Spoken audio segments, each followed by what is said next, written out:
Well. Welcome, everybody.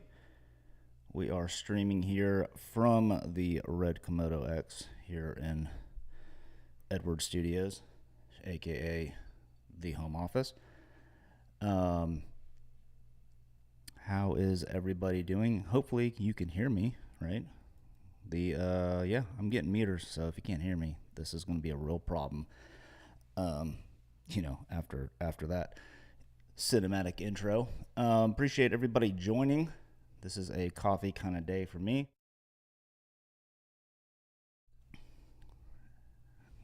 All right, sweet. It's a little low. Goodness gracious. The audio is a little low? The audio is a little low. I'm going to boost it up a little bit. Give me 1 second here, guys and gals. Let's see here.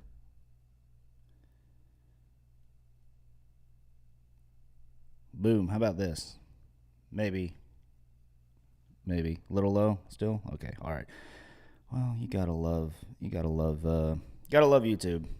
There's no way that this is ever gonna go right. Anyways, right. Well, we're here. I've got 12 y'all here right now. So cool, awesome.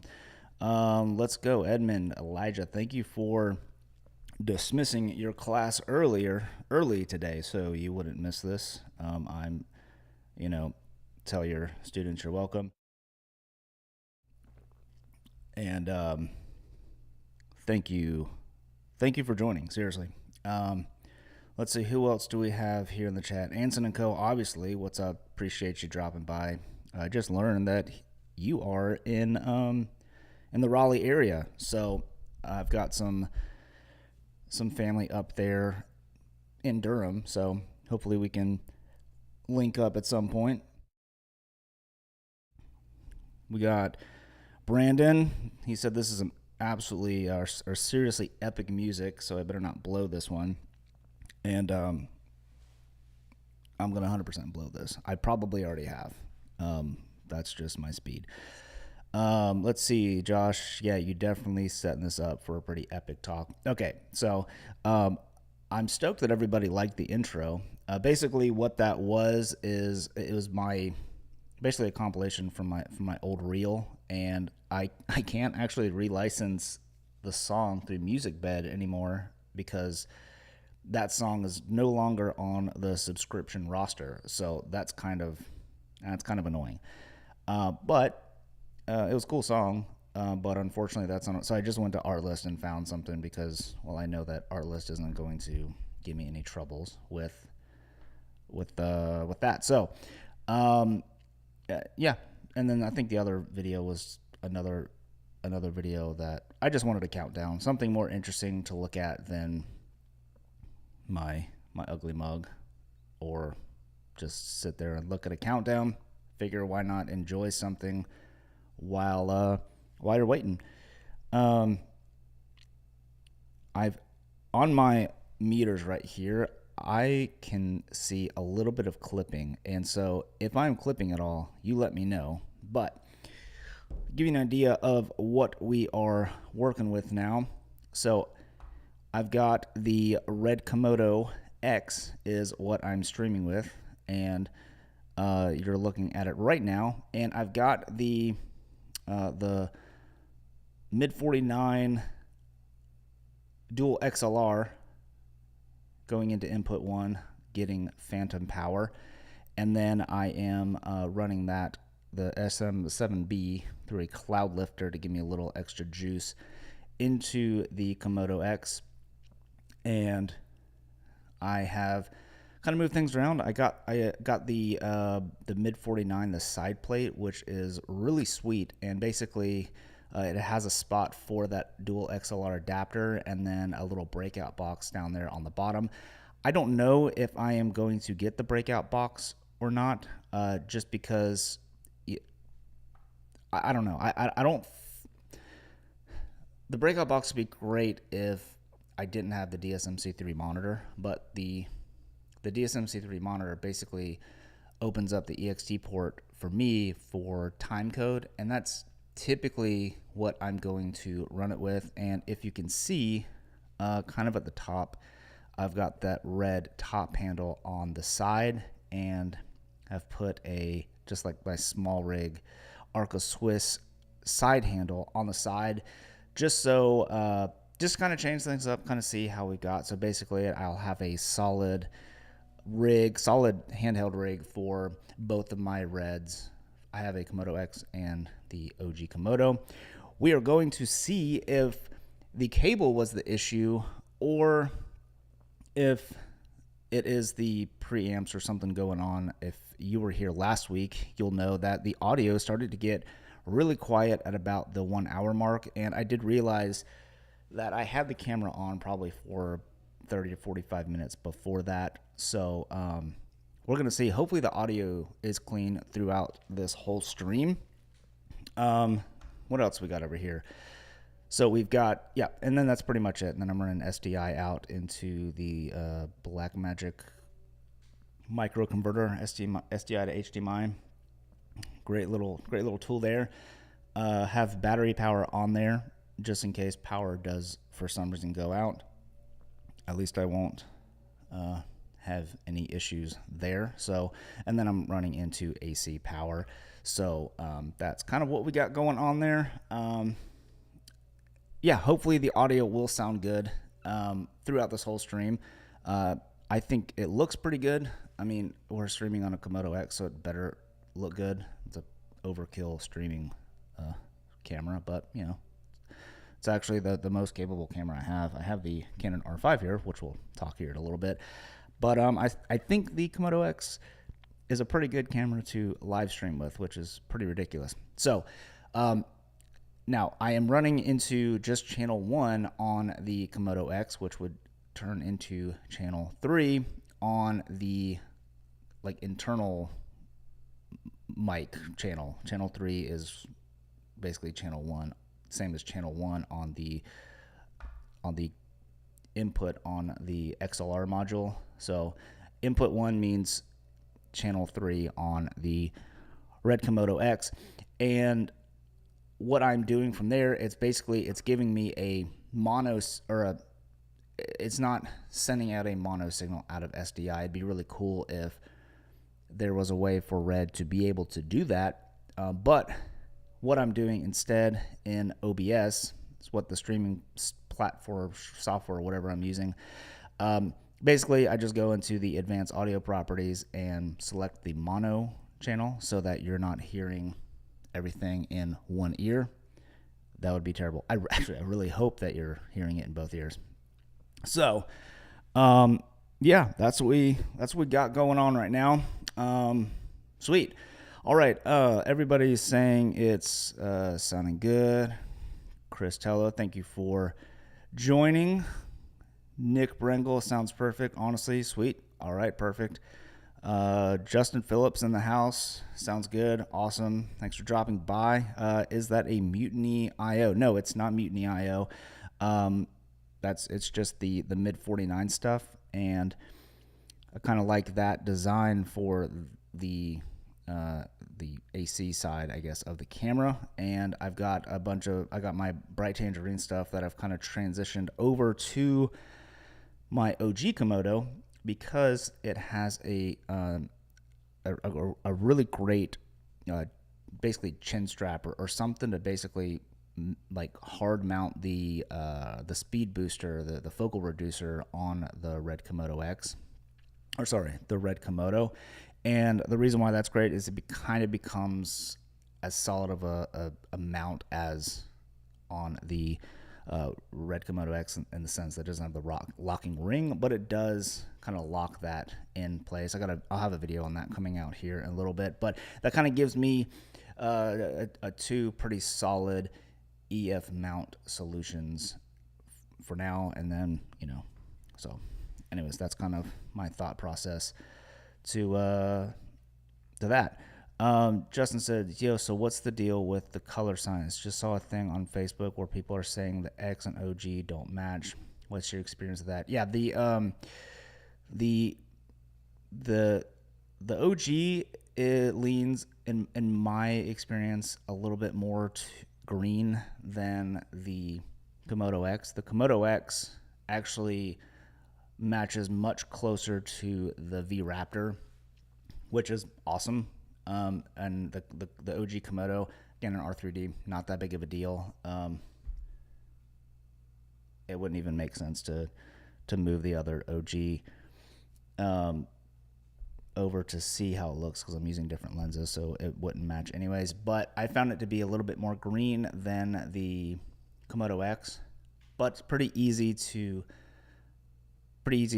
correct in post. And even from a live stream, if you're using the same lenses, I think you could probably work with the tint and white balance a little bit to get it to match. But I haven't done those kind of tests yet, because I'm always just running R3D anyway, so it doesn't really matter. But yeah, there is definitely a difference. So yeah, but I think what Red did is, hey, let's go try to make this look more match the V Raptor as opposed to the OG. So let's see here. Cam Mackey's in the house. Cam, appreciate you joining, man. Brandon, I need to live stream with mine. Yeah, you do. Let's all dare Brandon to do that sometime this week or next week. And we all double dog dare you, so kind of have to do it now. Let's see. Oh, Thomas, what's up, man? Thanks for joining. A lot of people on this stream just collaborated with on the on a recent video of mine. We'll talk about that here in a minute. Josh said, what a solid group of people in here. Absolutely. This is a pretty awesome crew. In fact, if everybody goes to NAB next year, which I'm really hoping and planning to go back to NAB this year, we should all get everybody that's in this chat and more to meet up somewhere and do something fun. I don't know. Anyways, Anson to go, camera niche, YouTube, elite, definitely in the stream. Yeah, for sure. Totally agree. Cam says, Justin, I replayed that to the Facebook thread. The KX matches the Raptor crazy good. I think people just get used to what they're used to. Yeah. Yeah, and I think it was a good move on Red's part, because if you kind of think of the KX as basically a solid A cam and a solid B cam. So solid A cam for a lot of people, including myself, and my B cam to that is the OG Komodo. But it's also a solid B cam to bring onto productions with the V Raptor, and it will definitely match to the V Raptor. So I think the Komodo X is going to replace the Komodo as a crash cam on a lot of shoots. I think, except for like FPV stuff. I still think the OG Komodo is going to be the king for FPV. Justin, is there any difference in dynamic range between the X and the OG? Yeah. Phil Holland, so they claim, I think, a half a stop more. If you look on the specs on Red's website, it says 16.5 plus stops, I believe. And the OG Komodo says 16 plus stops of dynamic range. The extra dynamic range is in the shadows, and I always thought it looked more, it just like felt like more than a half a stop, but I don't have the charts and all that stuff to do those tests. But Phil Holland has way more experience and way more authority to speak on the subject than I do, and he made a post shortly after he got his Komodo X and kind of did some tests, and he stated that it was something closer to like a full stop more, almost a full stop more than in the shadows than the OG Komodo, and he said it's essentially really close to the Super 35 V Raptor. So yeah, I think it's much cleaner. And if you go to Peter Choi's YouTube channel, the Lost Kuma, he does a test comparing the two cameras side by side, and out in daylight, you don't really notice that much of a difference. It's not until you go into the low light scenes, like at night, and you can see a massive difference between the OG and the Komodo X. So hope that answers your question. King Crux Gaming does the KX match the A7S II? I mean, after some work, I guess you could, but yeah. But down to the A7S III, it does that. Those cameras actually do match pretty good, in my experience. Brandon, we will be doing the same thing to you for NAB. All right, well, I'm in. It's going to be a good time. CineLog, hey Tyler, is it possible to share some R3D files for us to play in Premiere? Yeah, I guess I could put some up, but you can go to Red's website and they have R3D files from pretty much every camera they have. They have some sample R3D files and even Artlist Max, if you use that, if you have like the full subscription with video footage to like a stock footage, if you have the raw and log upgrade, there's a lot of Red footage on there that you can download and get that footage as well. So that's another option to look at. But if all of that doesn't help, then yeah, I guess reach out to me and maybe shoot me a DM or something like that, and I can share a couple of R3D files for you if it's like specifically on the Komodo X that you're looking for. Ollie, what's up, man? Did you figure out the audio issue during the last live stream? No. So if anybody new is joining that wasn't here towards the end of the last live stream, had an audio issue where the audio was basically, I think at like the hour mark, somewhere around there. I had to boost the audio from like, I think I was at like 4 dB initially and had to go up to like 8 or 10 or something crazy. So I'm using a different XLR module this time. So we're going to see if it was the cable. This is what I had last time. So it's from Alvin's Cables and it's just the little 5-pin to XLR, but I really liked it because it's pretty long and it was just really convenient and basically ran to channel 3 and 4 at the same time, which is cool. And having a single source like this allows you to have 2 different audio levels for channel 3 and 4. It's not necessarily beneficial for live streaming, but for actually recording audio into camera, it's nice to split those up. So I tried that, and then I don't know if it's up here anymore or not, but I have the Red cable. Yes. This thing.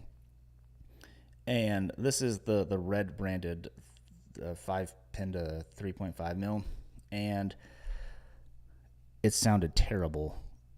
I've got to do more tests with it, but right now, I kind of regret buying this. So I need to do more tests because I was basically running out of the Mix Pre 3.2 from the stereo out into the Komodo X. But even when I had it unplugged, I was getting a lot of really nasty noise. So this thing might have just been a waste of money, but we'll see. Cool. So we'll see if the audio is any better. I don't know. Maybe if because I was running phantom power out of 3 and 4 last week, maybe that's what it was, but who knows. Let's see. All right. Answer go. Justin, have you picked up the FX6 yet? Ooh, that'd be cool. Ava, hey, what's up? Thanks for joining. If anybody wants to trade Justin Phillip an FX6 for, I'm assuming your Komodo, maybe. I don't know. I don't want to speak for Justin, but I'd love to see what you film with the FX6, Justin. But anyways, let's see. Edmund, were you using a cloud lifter? Could the camera have cut phantom power after a certain duration? Yes, I am using a cloud lifter, and I don't know why it would be killing phantom power halfway through. Like that would make the audio in the Komodo X completely useless if it did that. So I really hope that's not the case, and I really hope it was just the cable, because I do not want to send my Komodo X back to Red for any kind of repair, because they took a long time unnecessarily for the first time. And I was going to buy the extended warranty, and this is kind of crazy. The Stormtrooper Komodo X's are not eligible for the rapid replacement program, which is bonkers to me that early adopters aren't. I know like you can't probably get like another Stormtrooper, which is not a big deal, but like now that if I send my Stormtrooper Komodo X in,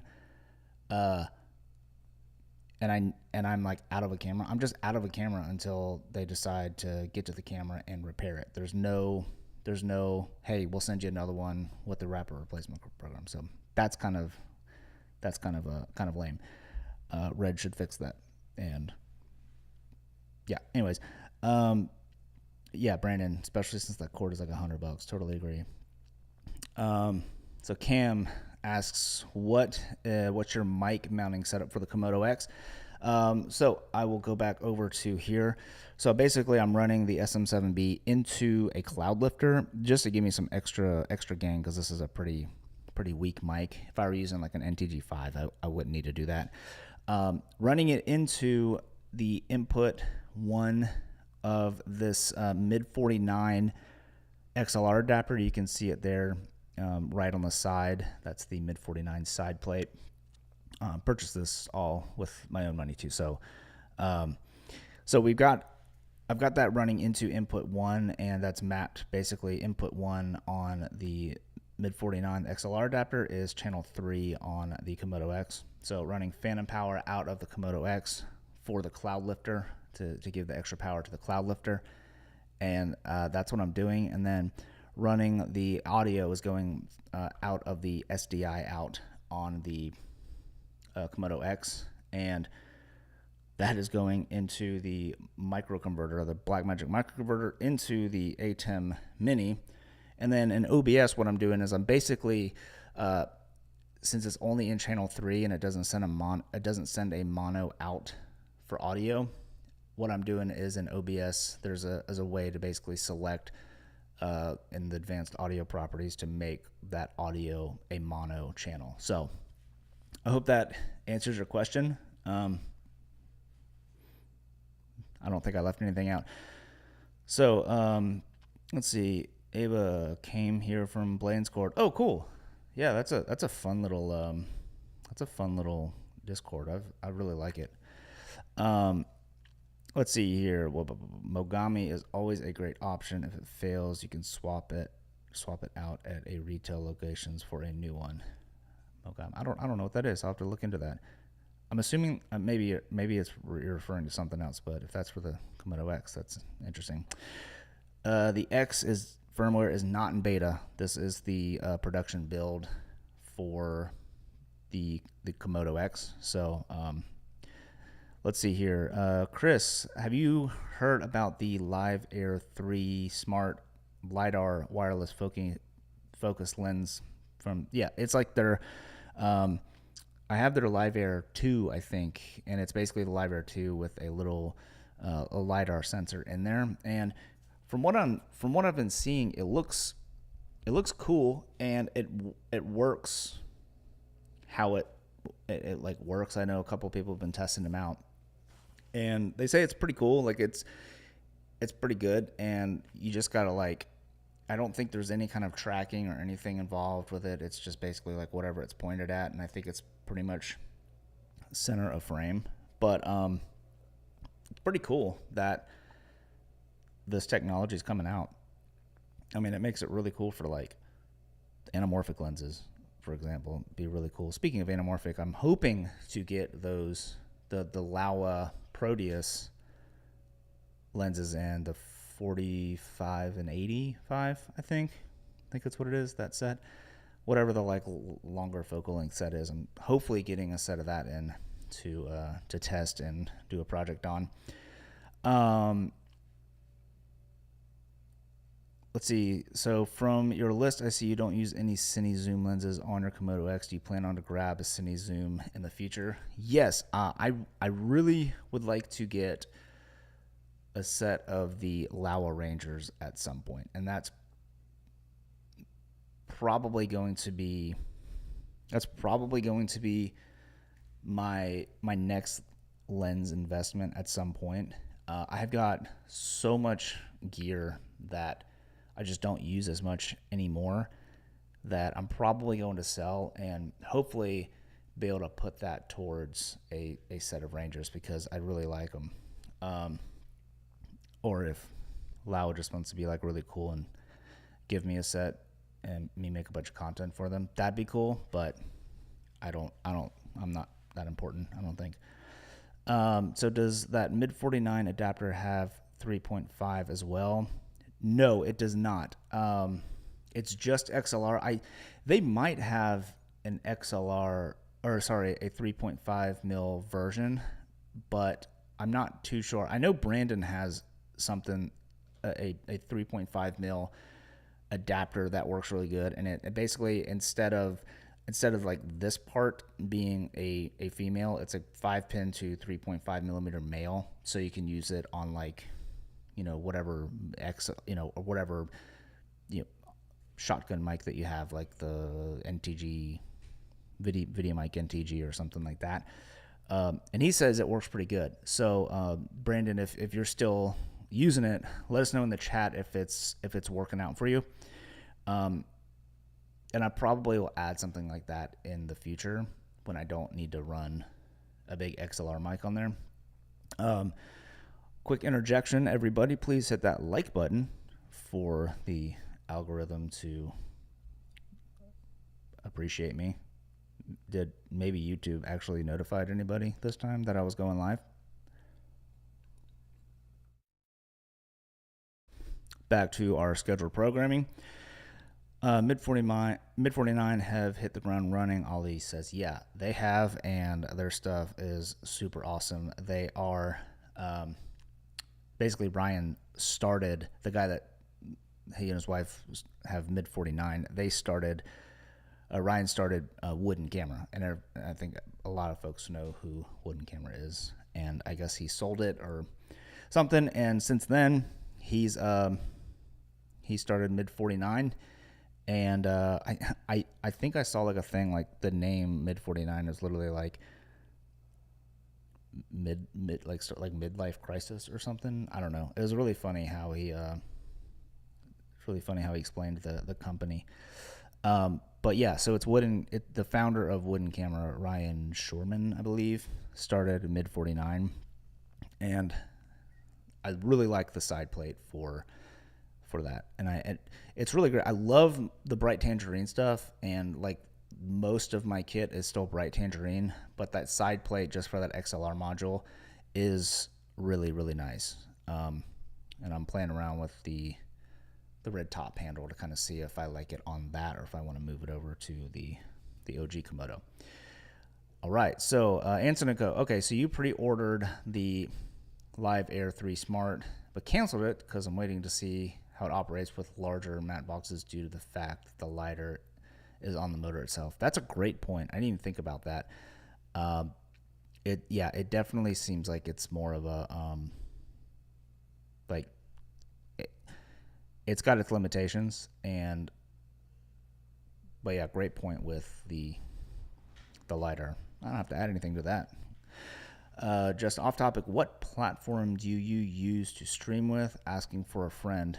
I use OBS. It's like the free OBS. I downloaded it a long time ago. It just OBS.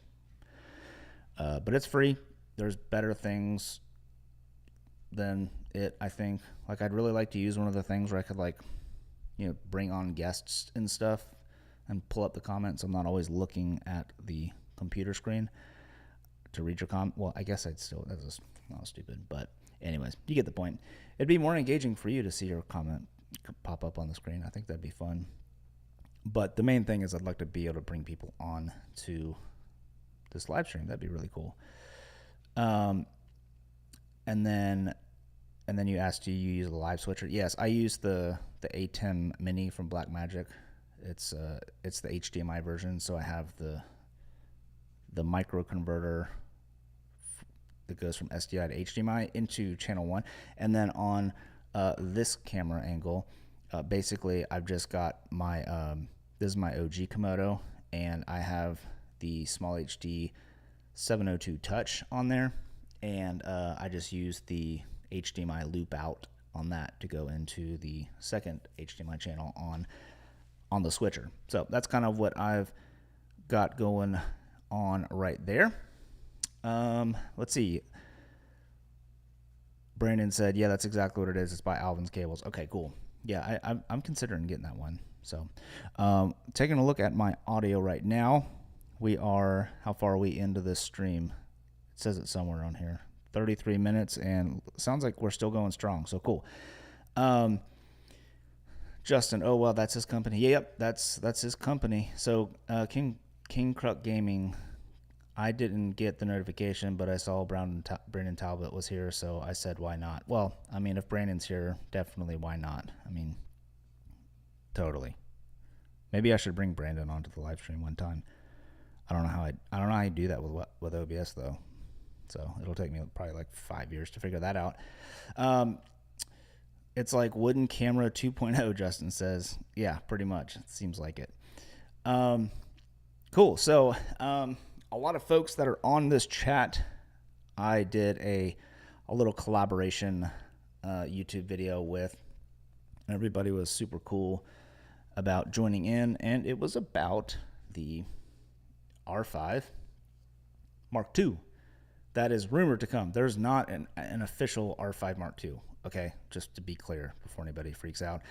This is the R5 Mark I, and we did I had in my mind like what I would really like to see come from the R5 Mark II, and then I just asked a handful of people what their number one wish list item would be for the Canon R5 Mark II. And unsurprisingly, the number one thing was C-Log 2. What a surprise. I'm going to bet that it's probably not going to come to the R5 Mark II because Canon, I don't think, honestly listens to its customers. Like, they're probably going to come out and be like, you spoke and we listened. The R5 Mark II has a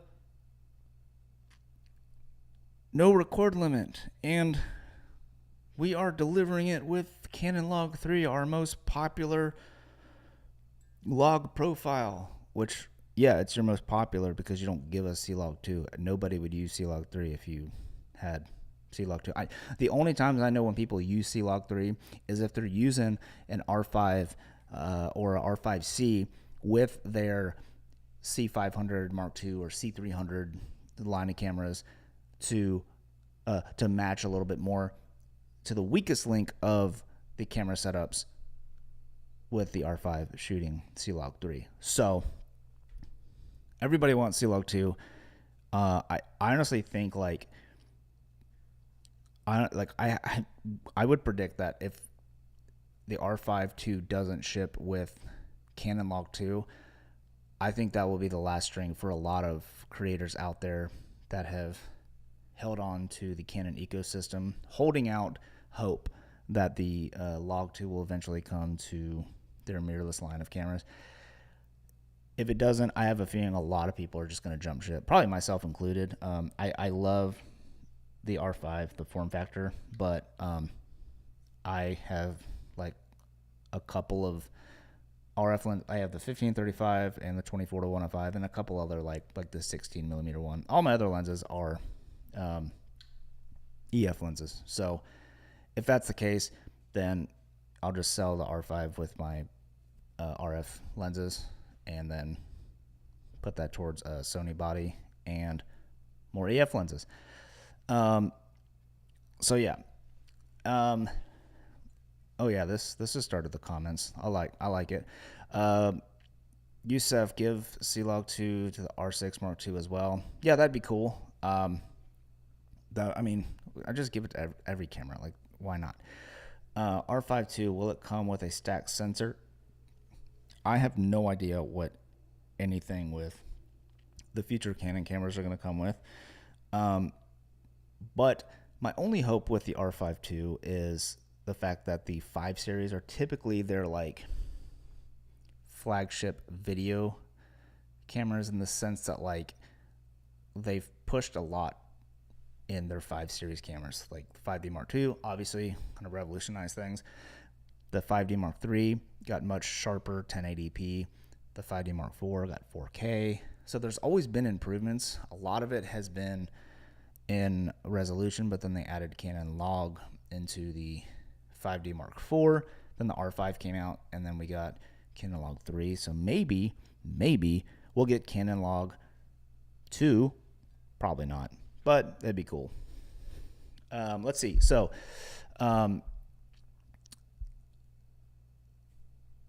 Anson, okay, so is C-Log 2 what they put in their cine line? Yeah, typically that's what they put in their cine line with the cinema gamut, but yeah, we'll see. Let's see, Justin, you being a Canon guy, what do you think about this? A guy offered me a Canon C70 for my OG. Thoughts: my main thing was autofocus, internal NDs, and audio. I shot a doc on the C500 too and fell in love. Yeah, I mean, I've kind of wrestled with it as well, but like I had an opportunity to trade my C70 for my OG Komodo pretty recently, and I haven't, simply because with two red cameras in my kit, it's pretty nice to be able to add that on as like a pretty nice camera package on top of my DP rate. So and it depends, like if you're working with a lot of productions that use Canon cameras, then I think it's smart. But for me, I work with some that use Canon cameras, and the R5 actually gets rented out quite a bit for those types of shoots. But a lot of times now I can offer a red camera package since I have 2 camera bodies. So I've kind of decided to not go for the C70 just for that, but it's such a good looking camera. Like I would love to have a C70 in my kit, but it just doesn't make sense for me right now to have a C70, and I don't want to have, like I just downsized my camera collection like quite a bit, and I'm very proud of myself for doing that.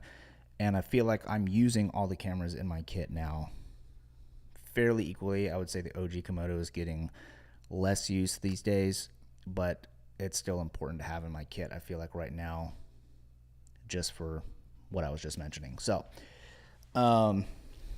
let's see here. Canon invited me to a workshop in Portland and provided us with C303 and C70 bodies. They required all of us to shoot C-Log 3 for all of the projects. The Canon rep stated that they prefer that. That's hilarious, Edmund. I don't know why they probably just saying that. I don't know. They're probably just saying that because they don't want to give everybody a taste of C-Log 2. There's no benefit of C-Log 3 over C-Log 2. I mean, honestly, there's not. Like with resolve color management and tons of LUTs out there and color space transforms, there's no benefit to C-Log 3 over C-Log 2. I've yet to hear a good reason why Log 3 is better than Log 2. So, and I'll stand by that. And anybody other than Canon or somebody paid by Canon would probably agree with me. All right, cool. Let's see, Brandon, I'd say take it from the functionality standpoint, but it also funded, there's KX. Yeah, it really depends on like what you're going to be shooting more. And like personally, like I love the camera, but if it definitely feels like cheaper to me than the Red Komodo. And other than, the NDs are great, and it's more like, you shoot a lot of narrative type stuff, and I feel like that's much more, the Red Komodo is much more geared towards that, other than like, but image wise they can all pretty much look the same, and they all look really good. It depends on like what's important to you in the camera body. Let's see here. I shot on C70 once. Justin said the only thing that kind of bothered me was the rectangle shape kind of felt like the Blackmagic Pocket. Yeah, that's kind of the vibe I got from it too. I mean, again, like if it fits all of your needs and it's just the feel of it, then I'd say go for it. But I still haven't been convinced ever since the C70 came out that it was any better than my Blackmagic Ursa or the now red Komodo. So that's kind of where I stand on it, but everybody's needs are different. And yeah, let's see here. I'm catching up now. King Kruk Gaming, Canon should just put C-Log 2 now in the R5C. Instead, they'll keep reducing the price.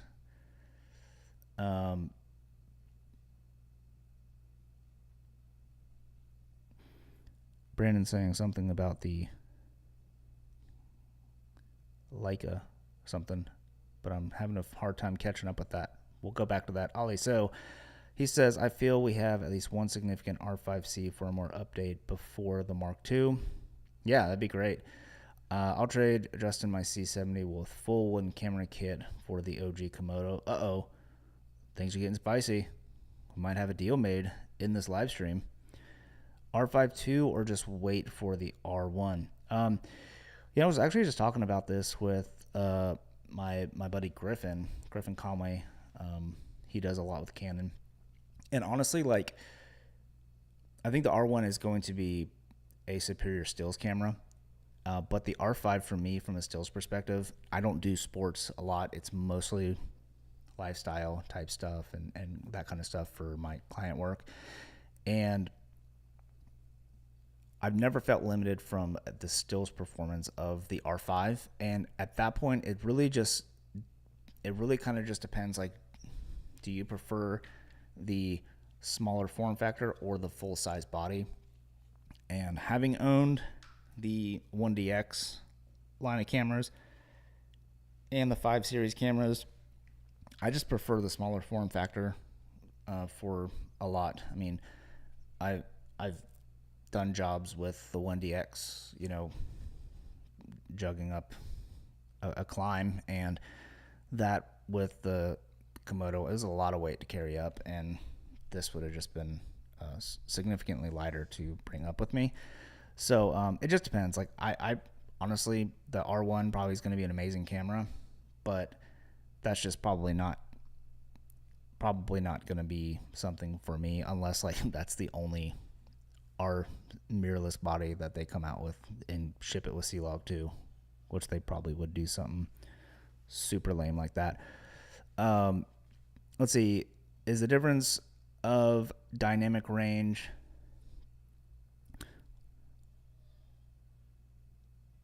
let's see, I just lost. Oh, is the difference of dynamic range from C-Log 2 to C-Log 3 that huge? Yeah, it's mostly in the shadows. So, and with C-Log 3, like, you kind of still have to choose if you want shadows or protect your highlights. C-Log 2, you have a little bit more room to wiggle in the shadows. So, and like, just like Griff said in the collab, like, give us a disclaimer, say like, hey, there's going to be some noisier shadows with C-Log 2. And we'll say, cool, we'll clean that up in post like we do with every other camera. So thanks. Anyways, Brandon says, I will also say that the R5 II isn't going to have the stack sensor, and they'll save that for the R1. Yeah, maybe. What's the thing with stack sensors? It's like better rolling shutter performance or something? Let's see. Kevin, you owe me a beer. Love you, bro. Hey, I love you too, man. And I hope to be out there soon. I'm hoping in like the next month or so. That'd be really cool. And well, I will buy you said beer. And I think I'm supposed to clean your house too, because last time I was there, I left it a mess, and you and Jill still haven't forgave me for that. Justin, I am not moving to LA. Just going out there for some work. We'll see. Depends on if the budget gets awarded or not. Let's see. Justin Phillips says M11 is a niche camera brand, and rangefinders are total street cameras. No live view, no autofocus. Yeah, Brandon's all about it. So yeah, that's his super jam. So in fairness, some peeps B-cam their R5C to their V-Raptors. Yeah, I mean, some people do, but honestly, I think the A7S3 is a better match to the Red cameras, to be honest with you, because it's more of like the highlight roll off on the A7S3, at least matched closer to the Komodo than my R5. And from a highlights perspective, I've never seen a difference between the R5 and the R5C. So, and that's just my experience. Like, people could have totally different experiences, but slog3 s gamut dot 3 cine dot whatever whatever they call it, there's so much color information in there that it's so easy to manipulate the colors to match to the red look, or to the red to match to whatever. So it's more of a highlight roll off thing. That, at least that was for me. I've since sold the A7S3 just because I just sold a Komodo and the A7S3 to put towards the Komodo X, but I do miss that camera. I still really do like that camera.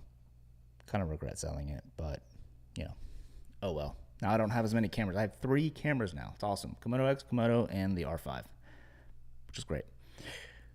Let's see here. I don't see the advantage of the M11 over other rangefinders unless you just need more megapixels, but I just feel all the M's do the same thing. Too similar, in my opinion, for the high price tag.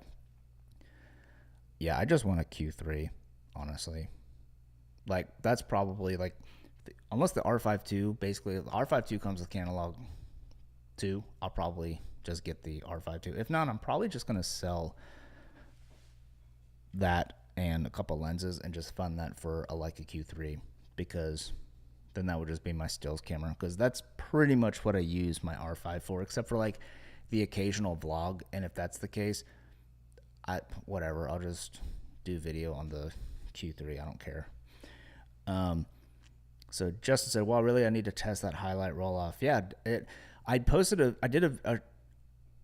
video that really didn't like do that well. It's because there was like 2 cameras like nobody cared about anymore, R5 versus the A7S III, and I was doing those comparisons like kind of alongside the Komodo. I didn't put the Komodo in that comparison but I was really kind of seeing like which one I liked better in certain scenarios, and the highlight roll off was something that I noticed on the A7S III that was just more pleasing than the Canon R5. So yeah, that's kind of where I landed, but I still kept the R5 over the A7S III. Well, number one, because I have the RF lenses, and then number 2, I do like the I do like the high resolution, the 45 megapixel sensor on the Canon R5. I do really like that, especially for like landscape stuff, and even like, I don't know where it is. I have the little 16 millimeter prime that is basically the size of this adapter, and honestly, on the R5, it's a little bit bigger than this adapter, the 16 mil prime, and I love that. That's like usually what I carry around with me almost all the time on the R5, just because it's like a great lens. I made a video on that too, and I don't know, for me it's like great. It's not great for like street photography, but it's just great for like general purpose stuff. And with the 45 megapixel sensor, it's enough to crop in and it looks fine.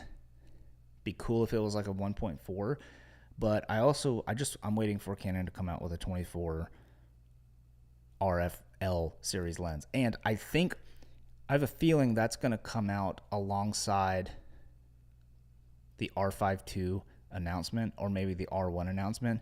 The R1 is most certainly going to come next year, either announced or shipped next year, because it is an Olympic year, and the Olympic year is always the year that a 1 series body comes out.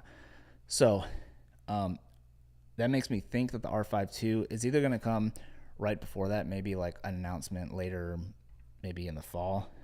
Is this camera on? Oh, it's super dead. Or it's going to come out after the R1. And the R5 came out after the 1DX Mark III. So if they follow that same trajectory, then it would probably be later next year the R5 II would come out. I have no idea where I was going with that. So we're going to move on to the next thing. Cam says he's been using the FX3 as a B cam to the Komodo X, and they match up great. CST to ARRI, yeah, the color space transform's great, and the Komodo X obviously has better color fidelity and just a thicker image. Yeah, there's just like this density and depth to the color information on the Komodo X especially, and like I feel like you feel that depth and density because of that extra information in the shadows. At least that's kind of how I have felt. But I test as much to my ability to make sure that I get a good image, but like I've just not had enough time to like test specific things out like that to see if that's actually the difference, because I would just spend my life testing things. Let's see here. Yeah, Brandon says he knows how I feel about the Q2. 100%. I know how you feel, and you feel great about it. I feel great about it too, but I kind of want the Q3.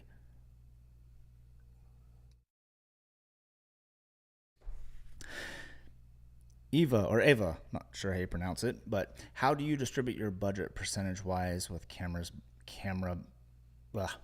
bodies, lenses, and lighting? It's varied over time. Initially, it was much heavier in the lighting department because that's so much more important than your camera body, and then lenses, and then camera bodies. Like, it's basically like when I got the Komodo X, for example, there wasn't, for me to actually get up and running, I had already had a monitor. I already had some media. I went out and got some more, but really, like, the only thing I needed was to get like one more media card, and that was it. Now I've gotten other things with it for it to make it a little bit more production ready, but it's kind of like, the old saying, like, date your body, marry your lenses.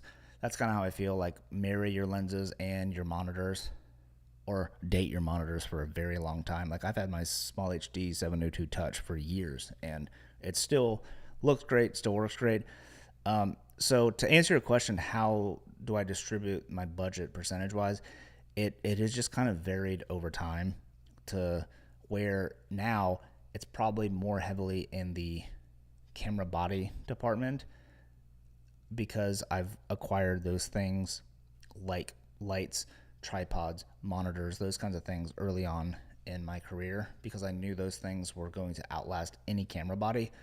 And that's kind of the path that I took, and it has served me really well, kind of going with that mentality.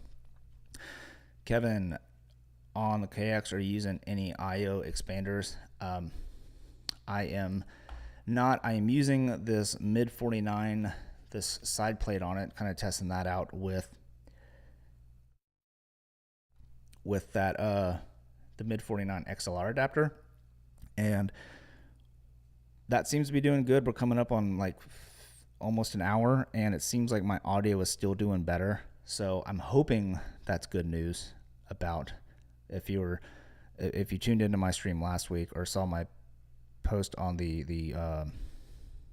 Komodo X user group on Facebook, I expressed some concerns about the preamps, and I'm hoping it was just that this thing right here. This is like the Alvin's cables. So we'll see if that was the culprit, and I'm hoping it actually was, but you couldn't even see what I was showing. But yeah, I was showing you this thing right here. And that's pretty much the only I/O that I'm running on it right now. With the DSMC3 monitor, I don't need to use the EXT port for camera control. which opens it up for time code. And that's really the main thing that I wanted, that I use the EXT port for, is splitting out time code. The only reason I would maybe get an expander is if I started doing more live production stuff where Genlock would be a little bit more useful. But otherwise, that's all I'm using. So Ollie says, I think most people with the R5 aren't using as an A cam. Those using the A7S III are. Yeah, I think, like, I kind of agree with that. I think most people are using now the FX3 as their A cam more so than the A7S III. I personally just like the A7S III over the FX3 from form factor and having the EVF, and I liked how the camera looked a little bit better. It sounds silly, but like walking around town with an A7S III, you look more like a tourist and just like somebody wanting to go out and take photos. And like I feel like the FX3 still looked kind of like video camera-y, that it just didn't blend in with crowd and stuff a little bit more. So and like everybody walks around with a Sony camera, you don't even think anything about it. So that was just kind of my philosophy with it. Let's see. Cam says, I agree with the shadow statement, Tyler. The image feels more robust compared to the OG Komodo, and it's oddly cleaner but has more texture, I feel like. But maybe that's all in my head. It's not.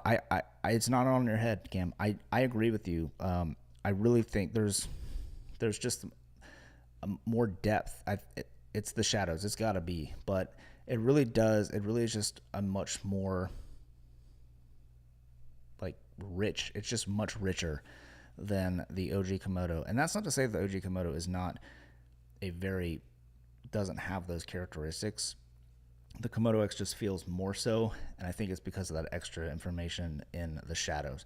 But like in a very bright out, daylight exterior kind of shoot, the differences are very negligible. Let's see here. So Justin says that's the worst part about the OG. When the sound guy steals my EXT port, then I lose monitor control. Yeah, that's that'd be way too much of a pain to get the OG Komodo out. But I bought the expander, the base expander, whatever that's called, for the OG Komodo for that very reason. And like I was just on a shoot where that came super handy because they had the one EXT cable for my Komodo X, but for my Komodo, they only had that one cable, and I wanted camera control and all that. So I was use the base expander, and I had camera control and a dedicated BNC timecode port, and that was nice because I didn't have to fiddle with losing camera control and all that fun stuff. So the X is slightly better, a low light performer. Yeah, it is. It's still not like an A7S III or FX3 by any stretch of imagination, but it is certainly a better performer than the OG. So I use the GDU expander. No, I use the red expander. Maybe that's GDU. I don't know, but it's like the red one that sits on the bottom of the camera. And I really like it.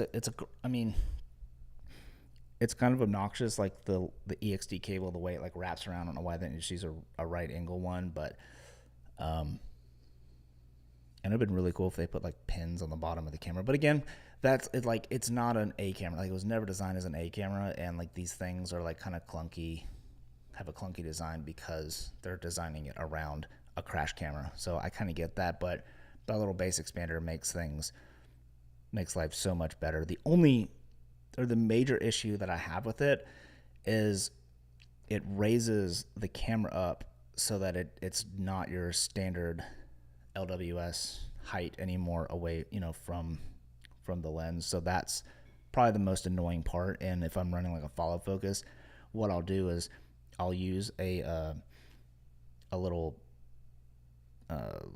actually I have it right here. Hold on.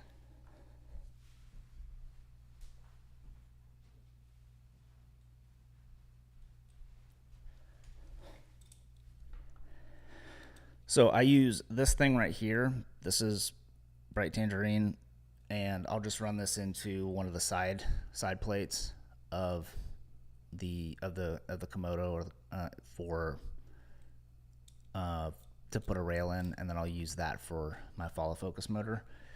So yeah, and then this right here, this is the Komodo Link, which I actually am probably going to sell, which is awesome. But now that I have the Komodo X, if I'm going to use something with a Link, I'll just use the Komodo X. And I'm thinking about selling this little Komodo Link thing, so I don't know how much they go for. If anybody's interested, you can shoot me a DM on Instagram or something, work something out.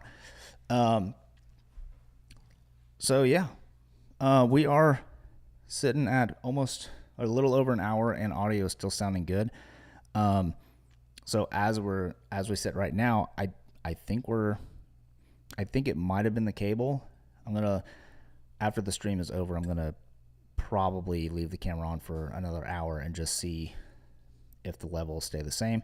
And if that's the case, then I will go back and make sure to not recommend this cable from Alvin's Cables. So we shall see. Michael Sutton is in the house. Dude, thank you so much for joining. Michael Sutton, if you don't know, he is Mutiny IO. He is, well, I guess one half, because Avery is a part of Mutiny IO, but he is the brains behind the operation. He is like the smartest dude that I've like ever talked to. I just like talk to him on Messenger and stuff, but man, is he smart. Justin says Alvin's is notorious for sketch cables. Yeah, I've heard, and that might be the case.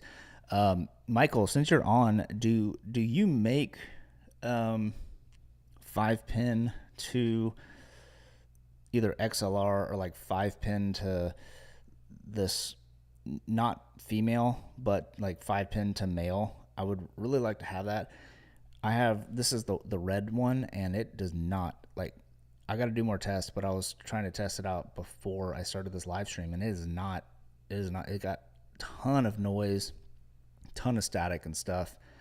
So I definitely think that I'm going to have to replace this, which is kind of a bummer, because this was like, it's like $90 or something ridiculous. So I guess that's the red tax. But oh, great, you said you do. Okay, awesome. I am definitely going to order one then, because that's needed. I'm going to do like an audio video, I think, dedicated video on audio for the Komodo X. So I want to have a couple of different options out there to test. But awesome. Cool. Well, I've kind of run out of some ideas. Oh, Cam, okay. Is it possible to do XLR and 3.5 combined into the audio port? Oh, that's actually a good idea. Now, like, I have the Sennheiser AVX system right now, which basically the receiver uses XLR, which was kind of my plan, but I kind of like that idea, Cam, to like have one as XLR and one as 3.5 in. That's pretty smart. What I also wish is, and I don't even know if it's feasible or if this achieves anything, but it'd be really cool to link channel 1 and 2 on the Komodo X to respectively to channels 3 and 4. I remember like on the Canon C200, you were able to do that, and basically you were able to get backup audio recorder audio channels for channels 1 and 2 or whatever it was. So essentially, like, channel 3, 4 is your XLR audio, and maybe like in the menu system, make channel 1 and 2 your external audio and channel 3 and 4 as your internal audio. Give us that option, and then channels 3 and 4 now be backup channels to 1 and 2, if that makes sense. So basically, if you see this right here, you see input 1 it'd be cool if that actually just got mapped to input 1 on the Komodo X, and then input 2 to channel 2 on the Komodo X. So that'd be your XLR sources, and then channel 3 and 4 basically make that as your internal audio, but also remap that internal audio to channels, to the basically the XLR channels, to give you backup. But I don't know if that's possible or needed. I don't know. But anyways, that'd be cool. I mean, I always like safety channels, but it might not even be possible. So I asked on the Facebook user group about it a while ago, and nobody seemed to think it was that possible. So I don't know enough about audio to make that, or hardware. Cam said, yeah, it'd be rad to have like a camera shotgun mic and then a wireless backup into the 3.5 as well. Yeah, that would be really sweet. I think the Deity Theos will be the solution for that, because that backup audio will be recorded into the pack itself, which would be cool. But that is a really good idea. I don't know. We should all message Mid49 and ask for that, because I do like this design of the Mid49 XLR module. It just feels like it's much more like integrated into the camera, and you know, from a looks perspective, if it wasn't a Stormtrooper model, then it would definitely look a lot more like it was part of the camera body. And then that part below the XLR module, that's where their little breakout box would go if you were to use that. And that breaks out to, like, I think run stop and a couple of other things, but I personally don't have a need for that at the moment. But if you are looking for breakout, I think it's wise to go with Mutiny's their V-mount adapter plate that has all kinds of I/O on it. Personally, if I were to get a breakout box, that's probably what I would go with, because it's got literally everything you need for full production. So yeah, anyways, go to Mutiny IO. They make awesome stuff. And Brandon says he still wants his cable. And Michael says channel 1 and 2 will always be scratched, from his understanding. Well, if Michael, I believe you, Michael, so I will drop that. I will drop that question for audio in the future now, because I believe you. Michael says we have the KX IO and another solution for the X, which is on the AC side. Okay, cool. I mean, Mutiny's, their stuff is so good. I mean, I don't personally own it, but I've used it on a lot of other systems, and it's just built so good. Any word on Red's adapter for the KX? What was that, a glitch in my vocal? That was weird. Okay, let's rephrase. Are you thinking about the IO thing that they announced that has got like the weird channel that goes through it? I don't know. I think there was like maybe a delay on shipping or something like that, but it's priced pretty good. But it's not something that I currently need, so I never put a pre-order or anything like that for it. So yeah, that's pretty much all I know. So I got a question. Are you still using the bright tangerine top handle? Yes, absolutely. I kind of always move things around on my kit. Right now, playing around with the red top handle, but this is the NATO rail that I've got for my OG Komodo. Moving things over to the OG Komodo because I'm going to use the little, basically, chin strap they have. Excuse me. Little chin strap they have, the little lens adapter mount, and it basically bolts into, screws into on the NATO rail on the top, and then the side handle, the side plates on the bright tangerine as well, and basically it like locks in the Canon focal reducer. It basically locks it in to basically make it like a native EF mount.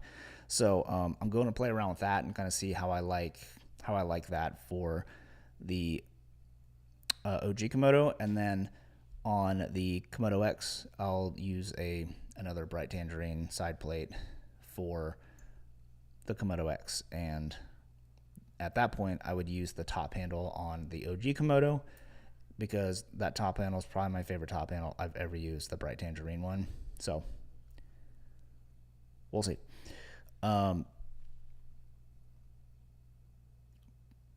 Mike. Okay, so I just answered Mike. Red's X Pro adapter is delayed till October. Got it. So Tessie, are you streaming with the Red? Yep, I am streaming with the Komodo X. You can see it here. And I've got audio running into the Mid 49 XLR adapter. So, yeah, pretty awesome there. Anson and Co. Dude, the Komodo X autofocus is no joke. Oh, I set it like in the center box and touching right now, so it's probably going to go haywire. So, I don't know if that was like sarcastic or if it's actually doing really good. I haven't really paid attention to it. So, there are still 16 people here. So, I'm assuming it's been working good.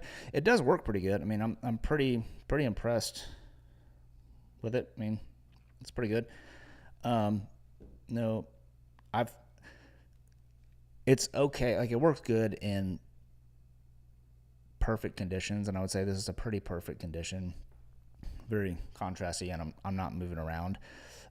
Justin asked if it has tracking. If you use the Red Pro app, then you can actually get face tracking. I have it turned off right now because I found that sometimes it goes a little haywire if I like look to the side or something. It loses my face. It'd be cool if it got updated to have like face tracking only, like if it like kind of like Canon's face only autofocus, where if it loses autofocus, then it just holds the last autofocus point and then kind of catches up.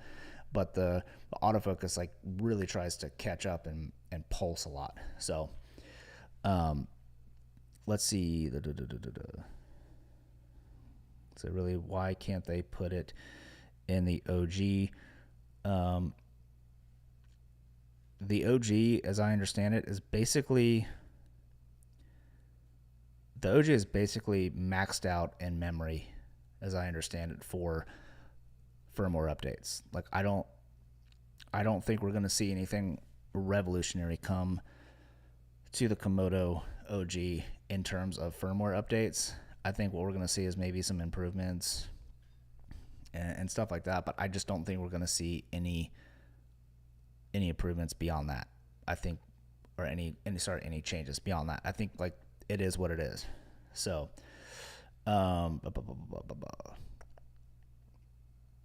Anson, I run the Sigma FP, which absolutely has a joke autofocus. So decent autofocus always makes me jealous.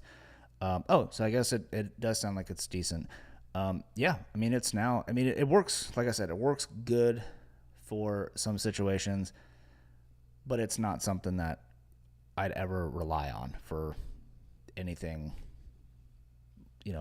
more serious than a YouTube video, basically. Like, I've used it on some interviews and it's worked okay, but like I've still had it like lose focus for a second and then had to cover it with B-roll anyway. So, and I feel like some lenses are better. Like the RF lenses are so snappy and fast. Like I feel like it almost goes a little too nuts on RF lenses, but like this, I'm using the Sigma 18-35 right now.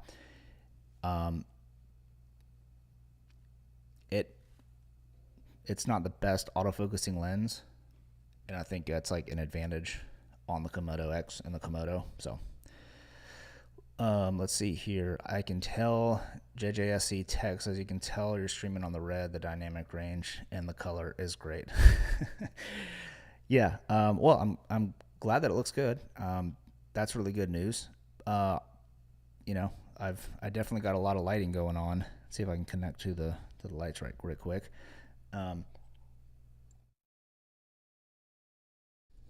Lighting definitely does play a major role in this. Oh gosh. Oh, I just messed everything up. Here we go. All right, 300D was at like somewhere around there maybe. And then I just hit I hit this at the very bottom.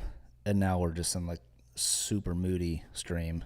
So, and then the Amaran 300C, get that back on. And now we're back into a little bit more balanced of an image. So yeah, it looks like your stream, Anson.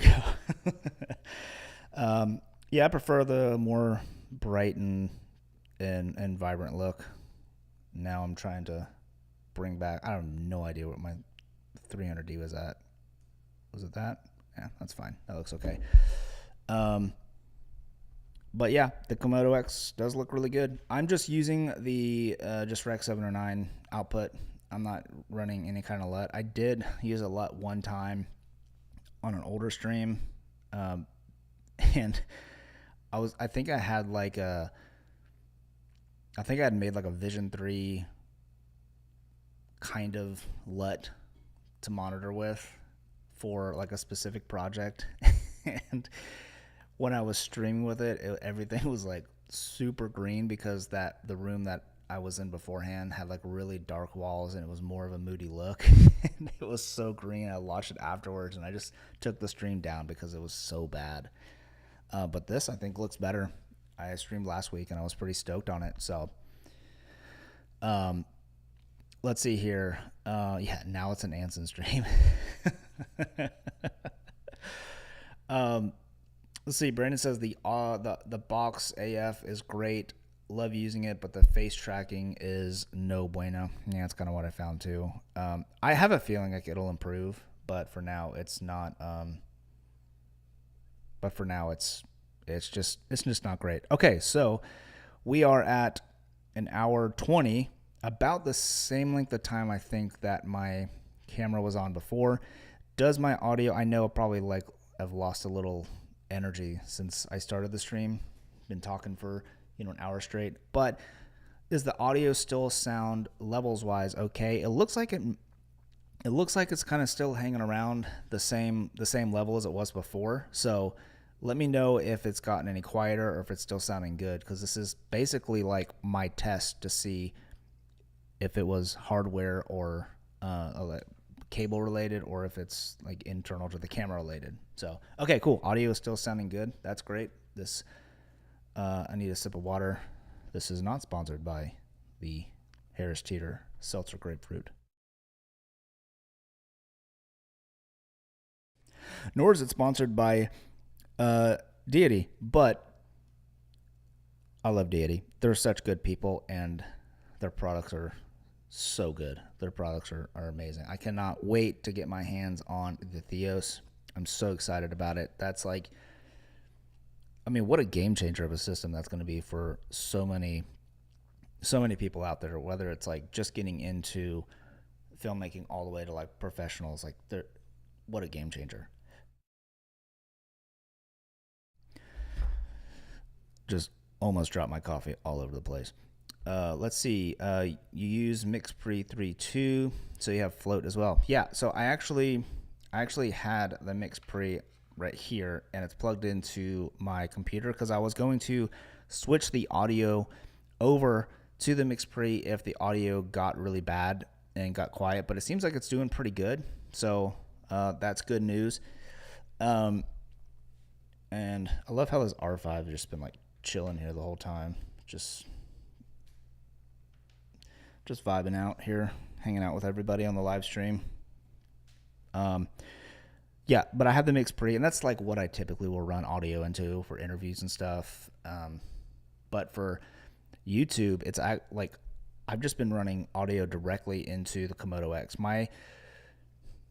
Basically since like I've been here, so I moved back to my wife and I, we all moved back to Charleston, South Carolina, which is where I'm originally from, for family reasons. And since then, and since I basically got the Komodo X, I've been using the Komodo X exclusively for my YouTube A-roll content. I know it's like extremely overkill, but running audio straight into camera is king. I mean, I have, like I said, I have the R5 and the OG Komodo, and both of these cameras just don't have good internal preamps, and running audio into those would require me running audio, basically using the MixPre for shotgun mic.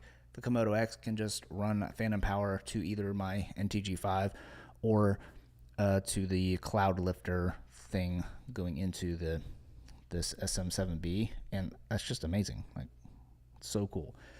But the 32-bit float is super helpful for recording audio, but as JJSC Tech says, it doesn't really make a difference in streaming.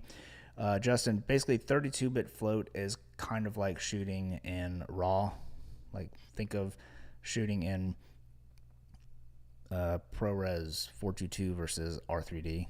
The amount of information you have in R3D with, changing your ISO and your middle gray point for all that stuff, like, that's what the power of shooting, acquiring in RAW. It's kind of the same thing with audio. Basically, you have so much more dynamic range to play with. If I were recording this right now and I wanted to go back, there is just so much more information, and it's like I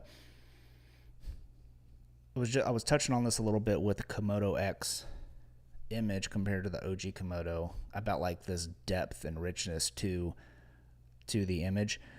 The same thing applies to 32-bit float recording. Like, it's definitely so much fuller and richer, and you have so much more information to play with in it, and it's really good for, like I said, bringing up quiet sounds to normalize that, or basically, like, you can't clip audio. But also, it's really good for, like, if you want to bring it into like Isotope or something to clean up your audio. With 32-bit float, there's so much more information in there for Isotope to analyze. You can get much cleaner results than if it were just in like 24-bit or whatever like most non 32-bit float recorders are in. So yeah, it's great, but it's really not helpful for live streaming. But the preamps are still really good on the MixPre, and you do have things like analog limiters, which I think you have limiters on the Komodo X too, which is pretty crazy. I think it's like starting to storm outside. But anyways, long story short, MixPre is great, but it's just another friction point for YouTube A-roll stuff. And like, this is so overkill what I'm doing right now, just because I have so much stuff out to talk about for this live stream. But typically for my YouTube videos, I'll literally just put this light up and put the Komodo X and just run audio straight into the Komodo X and just hit record. I'll go over, edit the thing, and I'll just delete all the footage afterwards. I don't keep anything. I probably should, but I don't keep anything for my YouTube videos. I just delete everything except for the final render. So yeah, and it's just much simpler that way, honestly. Brandon, you got to run. Great stream. People, hit the like button. Take care of yourselves, everyone. Yes, everybody, take care of yourselves. And yes, Brandon, I agree with you. Thank you so much for bringing that up. Appreciate it if you hit that like button. Do I use Isotope for YouTube videos as well? I don't. Like, I've used it a couple of times, like right when I got it, just to like kind of learn it and test things out. Oh yeah, it's like pouring outside now. But I don't. I mean, I've gotten to the point with YouTube where I'm trying to put minimal effort into still producing a video that I'm still proud to put out. But like, it was getting to the point where I was putting too much effort into my YouTube videos that it wasn't going noticed, and it honestly was just taking up too much time. So I got to the point where with YouTube, like, I've got to dedicate less time to YouTube so I can dedicate more time to my client work. It's not that I was ever prioritizing YouTube over client work at all, but client work is just starting to pick up more and more and more. So that's kind of that's kind of why I'm trying to simplify my YouTube workflow. And it's so funny that the Komodo X actually does that for me. Let's see. Do you ever use a shoulder rig with your Komodo X? Mike Lawson asks. Not really. I've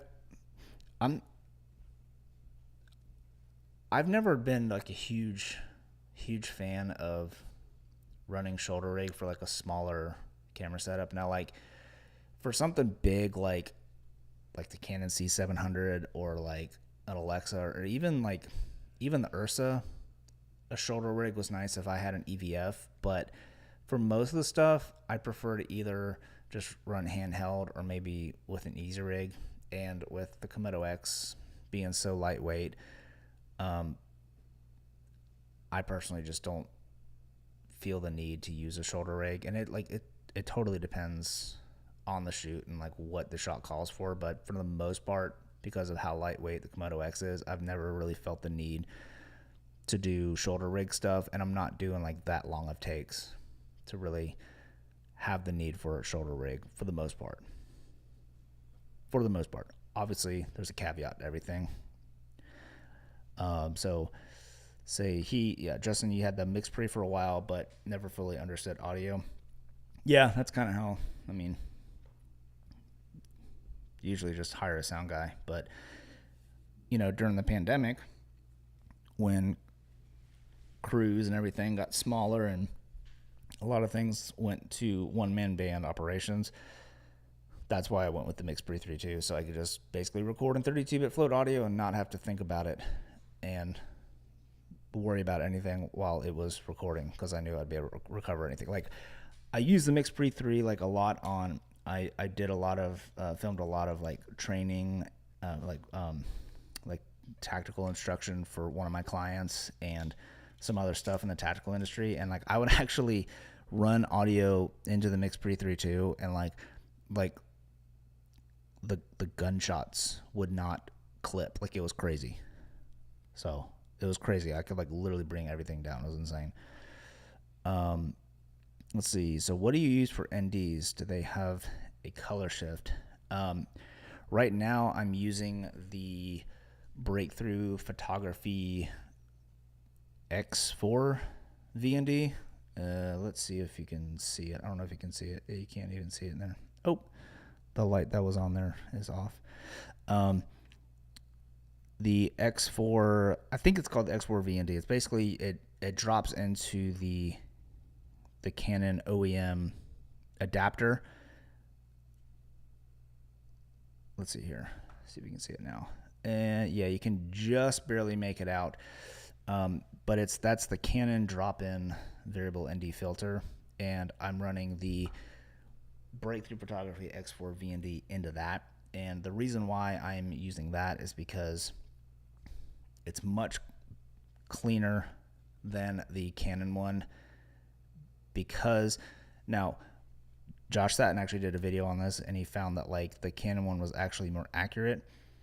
But a couple things that I like with the Breakthrough. Number one, I don't know if it has IR filtration built in. Like I don't think they promote that or market it as that. But I do not get any IR contamination with the Breakthrough VND adapter, and the Canon supplied VND is terrible. Like it is awful IR pollution. So especially when you get in the heavier NDs, and at the very end of the Canon adapter, it basically is like a day for night filter. Like it goes so blue that it's just not even usable. Whereas the Breakthrough Photography, there is a shift kind of gradually up at the very end, but it's still usable at full whatever 9 or 10 stops or whatever it is. So I use that, and then if I'm using like a matte box or something, then I'll just use like some kind of IR-ND situation. So it's kind of what we got going there. All right, well, we are at an hour and a half, and I have got some other work that I need to do, but I'm stoked on this. I think we're doing good with the audio, so I'm pretty happy about that. And I think we can call this a success. So I'm going to keep the camera on. I'm going to end the stream here in a second. I'm going to keep the camera on for like another 30 minutes or an hour, and then just kind of report back and see how that goes. So on the next stream, it might be next week or after that. I'm not sure. Things are starting to stack up work-wise, so we'll have to see. But I will report back some way, shape, or form. So y'all, thank you so much for joining, everybody that came in here. I mean, there's so many familiar faces, so many channels and stuff that I follow, and yeah, it's just cool to have everyone here and hanging out. And I actually almost didn't stream today because I forgot to like schedule it, and then I just decided to send it, and I'm glad I did. Everybody, appreciate you so much, and I think we are. I think we're gonna wrap this up here. Everyone have a good day. Go be nice to somebody. Do something nice for somebody for no other reason other than it's a nice thing to do. Make someone's day. Appreciate y'all, and you have a wonderful afternoon, evening, depending on what part of the world you are in. Peace.